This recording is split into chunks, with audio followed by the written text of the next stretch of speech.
عمروں نے بیان کیا، کہا میں نے عائشہ رضی اللہ عنہا سے سنا، انہوں نے فرمایا کہ ہم مدینے سے رسول اللہ صلی اللہ علیہ وسلم کے ساتھ نکلے تو ذوالقعدہ کے 5 دن باقی رہ گئے تھے۔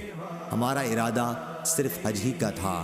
پھر جب مکے کے قریب پہنچے تو رسول اللہ صلی اللہ علیہ وسلم نے فرمایا کہ جن کے ساتھ ہدی نہ ہو وہ بیت اللہ کا طواف کر کے حلال ہو جائیں۔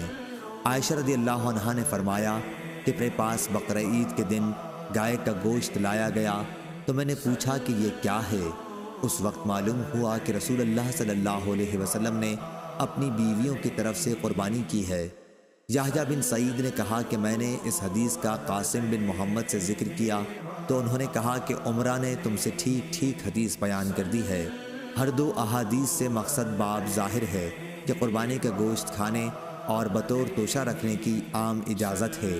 خود قرآن مجید میں فَكُلُوا مِنْهَا کا صیغہ موجود ہے کہ اسے غرباء و مساکین کو بھی تقسیم کرو اور خود بھی کھاؤ۔ صحیح بخاری حدیث نمبر 1720۔